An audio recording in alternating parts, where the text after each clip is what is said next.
क्या आपको पता है कि ऊंट को जिंदा सांप क्यों खिलाया जाता है? या फिर क्या आप ये जानते हैं कि एरोप्लेन से किसी पक्षी के टकरा जाने पर क्या होता है? क्या आपको पता है कि दुनिया का सबसे खतरनाक जहर कौन सा है, जिसकी कुछ बूंदें सैकड़ों इंसानों की जान ले सकती हैं?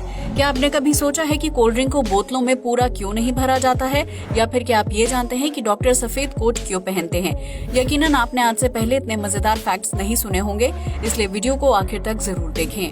फैक्ट नंबर 1, दुनिया भर के विभिन्न देशों में खान पान और पहनावे की संस्कृति अलग अलग है, लेकिन क्या आपने कभी चींटियों को पकड़ने और उन्हें स्नैक्स के रूप में खाने वाले त्योहार के बारे में सुना है? अगर नहीं तो हम आपको बता दें कि ये अजीबोगरीब त्योहार कोलंबिया के एंडीज पहाड़ों पर बारीचरा शहर में मनाया जाता है, जहां बसंत ऋतु की शुरुआत के दौरान सभी लोग रानी चींटियों की तलाश में जंगल और खेतों में निकल पड़ते हैं। दरअसल इस दौरान रानी चींटियां संभोग के बाद गर्भवती होती हैं, जिन्हें पकड़कर आग में भूनकर खाया जाता है। कोलंबिया के स्थानीय लोगों का मानना है कि चींटी को भूनकर खाने से उनकी उम्र बढ़ती है, जबकि उन्हें कई घातक बीमारियों से भी छुटकारा मिल जाता है। यहाँ के लोगों की माने तो चींटी को नमक के साथ भूनकर खाया जाता है, जिसका स्वाद मूंगफली या पॉपकॉर्न की तरह लगता है। हालांकि रानी चींटियों को इकट्ठा करना इतना भी आसान नहीं होता है, क्योंकि उनके बिल में हाथ डालने पर सैनिक चींटियां लोगों पर हमला कर देती हैं और उन्हें बुरी तरह से काटकर जख्मी कर देती हैं। हालांकि इसके बावजूद भी लोग हर साल रानी चींटियों को पकड़कर उन्हें भूनकर स्नैक की तरह खाना पसंद करते हैं। फैक्ट नंबर 2, साड़ी हो या फिर कोई स्टाइलिश ड्रेस, महिलाएं हमेशा से अपने कपड़ों को फिक्स करने के लिए सेफ्टी पिन का इस्तेमाल करती रही हैं। लेकिन क्या आपने कभी सोचा है कि सेफ्टी पिन का आविष्कार कब और क्यों किया गया था? अगर नहीं तो हम आपको बता दें कि इस चीज को टूटे बटन की जगह ड्रेस को फिक्स करने के मकसद से बनाया गया था। दरअसल अमेरिका में रहने वाले वॉल्टर हंट नाम के शख्स बचपन से ही बहुत गरीब थे, जबकि उनके पिता लोहे से जुड़ा काम करते थे। ऐसे में सन 1840 के दशक में वॉल्टर हंट की पत्नी को एक पार्टी में जाना था, लेकिन पार्टी के लिए तैयार होते समय उनकी ड्रेस का बटन टूट गया, जिसकी वजह से उनकी ड्रेस बंद नहीं हो रही थी। ऐसे में वॉल्टर हंट ने अपनी पत्नी की समस्या को हल करने के लिए घर में पड़ी एक पतली सी तार को तोड़ मरोड़ कर ड्रेस में बटन की जगह लगा दिया, जिसकी वजह से ड्रेस बंद हो गई। इस तरह वॉल्टर हंट को महिलाओं की ड्रेस फिक्स करने के लिए तार से पिन बनाने का आइडिया आया, जिसके बाद उन्होंने सन 1849 में पहली बार सेफ्टी पिन का आविष्कार किया। वॉल्टर ने अपने इस आविष्कार को useful improvement in the make of form of dress pin का नाम दिया था, जो 8 इंच लंबे तांबे की तार से बनाई गई थी। इस तरह सेफ्टी पिन के आविष्कार के बाद वॉल्टर हंट ने अपने पुरखों द्वारा लिया गया $15 का कर्ज भी चुका दिया था, क्योंकि मार्केट में इनके द्वारा बनाई गई सेफ्टी पिन की मांग तेजी से बढ़ने लगी थी। आपको बता दें कि वॉल्टर हंट ने सेफ्टी पिन के अलावा सिलाई मशीन, ट्रॉम घंटी, स्पिनर और सड़क की सफाई करने वाली मशीनों का भी आविष्कार किया था।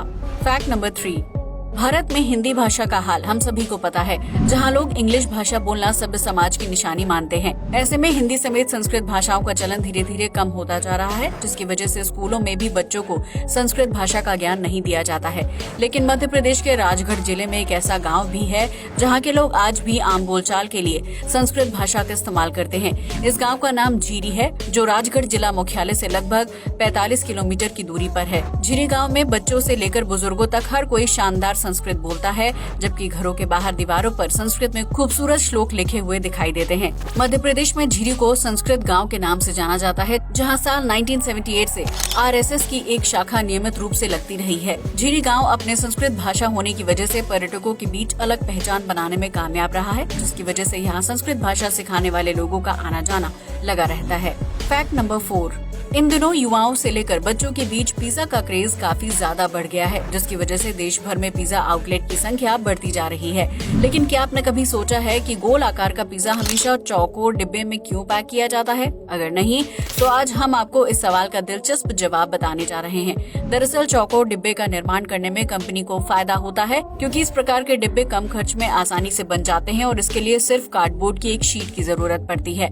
इसके अलावा चौकोर डिब्बे का साइज बहुत ही सुविधाजनक होता है, जिसके अंदर पिज्जा को रखकर आसानी से पैक और ओपन किया जा सकता है।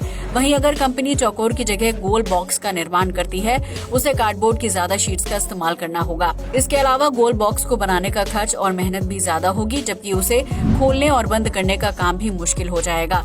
ऐसे में कंपनियां चौकोर डिब्बे में गोल पिज्जा सर्व करती हैं, ताकि ग्राहकों के साथ साथ उन्हें भी सहूलियत हो सके। इसके अलावा घर से लेकर कंपनियों में फ्रिज और ओवन जैसी चीजों का साइज भी चौकोर होता है, जिसकी वजह से पिज्जा बॉक्स को उनमें स्टोर करना आसान है।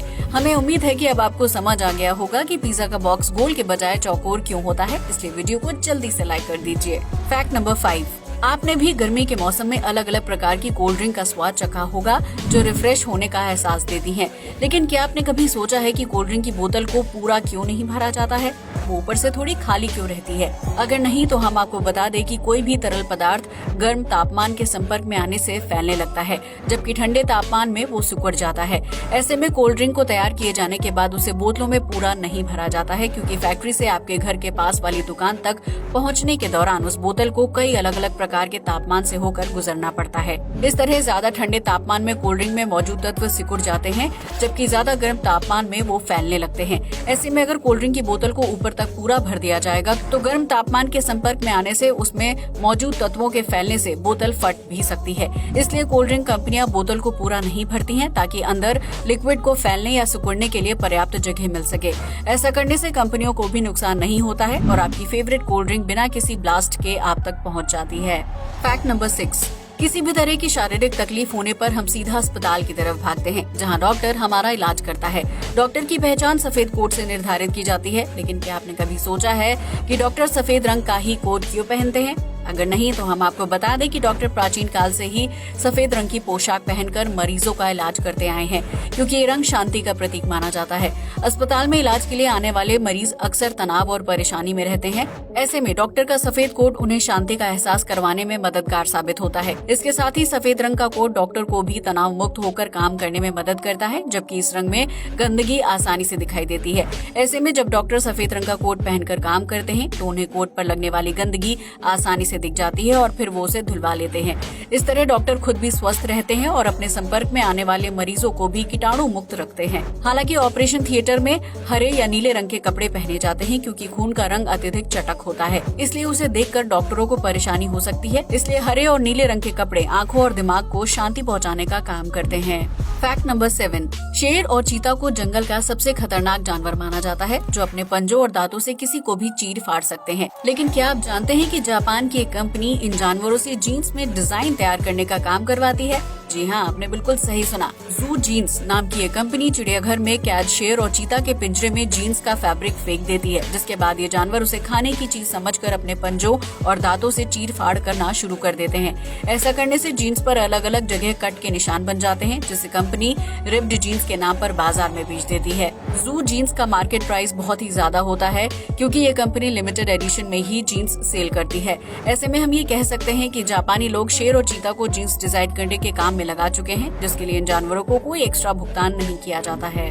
फैक्ट नंबर 8, आपने आज तक कई तरह के जहर के बारे में सुना होगा, जिसका सेवन करने से इंसान या किसी जीव की मौत हो जाती है। लेकिन क्या आपने कभी दुनिया के सबसे खतरनाक जहर के बारे में सुना है, जिसका सिर्फ 1 ग्राम सैकड़ों लोगों को मौत की नींद सुलाने के लिए काफी है? अगर नहीं तो हम आपको बता दें कि दुनिया का सबसे खतरनाक जहर पोलोनियम 210 है, जो एक प्रकार का रेडियो एक्टिव तत्व है। इस जहर से निकलने वाली रेडिएशन इतनी खतरनाक होती है कि उसके संपर्क में आने से इंसानी शरीर के अंदरूनी अंग और डीएनए पल भर में नष्ट हो जाता है।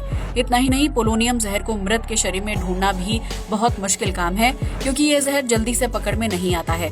आपको बता दें कि 1 ग्राम पोलोनियम जहर से 5 करोड़ लोगों की मौत हो सकती है, जिसकी वजह से इसे दुनिया का सबसे घातक जहर माना जाता है। पोलोनियम 210 की खोज मशहूर भौतिकविद और रसायन शास्त्री मैरी क्यूरी ने सन 1898 में की थी, जिसके लिए उन्हें नोबेल पुरस्कार से सम्मानित भी किया गया था। पोलोनियम को खाने में मिला देने पर उसके स्वाद का पता लगाना बहुत ही मुश्किल हो जाता है, जिसकी वजह से कोई भी जाने अनजाने में इसका शिकार हो सकता है। इस जहर का पहला शिकार मैरी क्यूरी की बेटी ईरानी जूलियट क्यूरी हुई थी, जिसने गलती से पोलोनियम का एक छोटा सा कण खा लिया था। ये जहर शरीर में इतनी तेजी से असर करता है कि पीड़ित को अस्पताल ले जाने का भी समय नहीं मिल पाता है।